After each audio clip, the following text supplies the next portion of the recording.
What's going on, guys? Killer6 back with another Borderlands 3 hotfix video for you guys. And this one's for December 17th, 2020. And in this one, we get more weapon buffs. And these are some actually really good ones here because these handle things from DLC 1 and DLC 2. And in those two DLCs, there are quite a few items that just don't stack up with DLC 3 and DLC 4 items. So let's just skip all the hoopla and get right into this. Up first, there's a couple of other changes that we need to address real quick. Number one, they are starting the co-op loot drop event that goes until January 21st, and they are also making some changes to a few things in maps that cause issues. Number one, there was a hole in the floor in Valhalla that was sometimes causing people to fall through the map. They've also prevented players from using heavyweight Harker's mount to enter the boss's bubble shields in arms race. There's also a reported concern that singularity grenades would sometimes cause heavyweight Harker to fall through the map in arms race.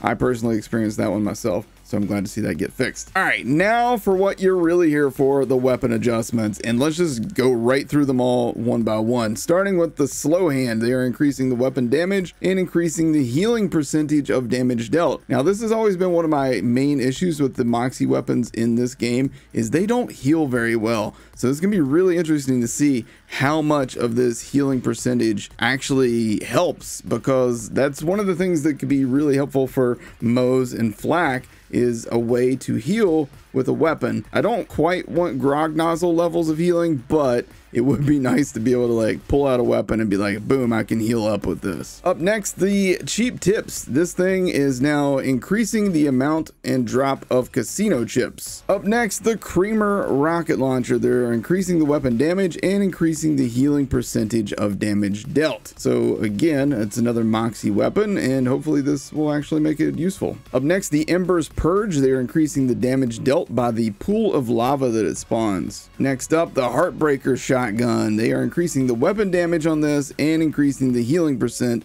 of damage dealt. So that covers your Moxie weapons there, the Heartbreaker, the Creamer, and the Slow Hand. Between those three, it'll be interesting to see just how much this will heal. On to the Boomer. This SMG is getting increased weapon damage. This is one of those SMGs that always seemed like it'd be really good for Moze, but just never quite was because it just didn't do enough damage. So it's good to see that that's getting a damage buff. The Lucky 7. This pistol is already really good, but now they are increasing the chance to get bonus effects after reloading. If you've ever used this gun and you do the reload and you see the trash cans all the time, hopefully this aims to fix that from happening so often. Up next, the Scoville. This is the one you get by completing the Torgue Hot Sauce challenges in DLC 1. They are reducing the ammo consumption from 4 ammo per shot to 2 ammo per shot, and that's huge because this gun's actually really good, but the ammo consumption was always an issue on it, so nice to see that change. Up next, a sniper rifle change, the auto aim. This one drops from Freddy in the VIP tower. The problem with the auto aim, I'm not sure that the weapon damage itself is the issue. The problem is that you can't hit crits with this thing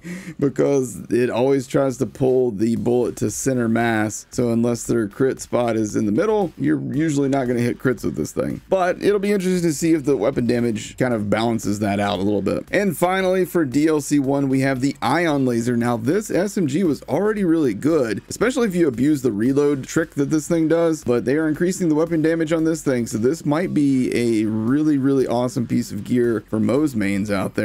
All right, on to the DLC 2 items that are getting fixed, starting with the Soul Render. And this was already a really good assault rifle, but now they're increasing the amount of damage from the spawned skulls. So if you don't know, when you shoot this thing, it'll occasionally shoot out skulls that do crazy good damage too, and those do splash damage. So again, another really good one for Moze. Up next, the Flammadiddle. This is Jolt's dude's favorite weapon, by the way. If you guys didn't know, Jolt's dude loves the Flammadiddle. They are increasing the weapon damage on this thing. Up next, the Hydra Frost. This is actually one of my like low-key favorite pistols in the game. I know that it's locked to cryo, but with these changes, it's going to be even crazier now. They're going to increase the weapon damage, they're going to increase the shock or incendiary damage duration, and they're adding fire projectiles to each buff. This is nuts, man. The Hydra Frost is like, go get you one right now. This drops from Chivalrous in DLC 2. Go get you a Hydra Frost. Trust me, it's about to become really really, really good. Up next, the Insider. This shotgun was already pretty decent, but now they're increasing the weapon damage on it as well. Next up, the Love Drill. They are increasing the chance for bonus shock damage, and I'll be honest, this thing needs something, because honestly it's only good in the hands of Zane and maybe Flak right now, so be really good to actually be able to use this on some other Vault Hunters. Maybe it'll actually be decent. This thing does have the second highest crit modifier behind the Unforgiven, so keep that in mind. Up next, the little Yeety. This thing is this is a really cool little pistol, but it's definitely outshined by most other Jacobs pistols, but it is getting increased weapon damage, so I can't wait to test that thing out. And then finally from DLC 2, the Clairvoyance. And this thing was already really good, but now it's getting increased weapon damage, so I cannot wait to use this on my Jacobs Allegiance Flak. If you want to see these things get tested live, I'll be trying them out today over at twitch.tv/killer6. Thank you guys so much for watching. If you could, hit that like button, hit subscribe, tap the bell icon if you'd like to be notified when I post videos, and I'll see you guys in the next one. Y'all have a great day.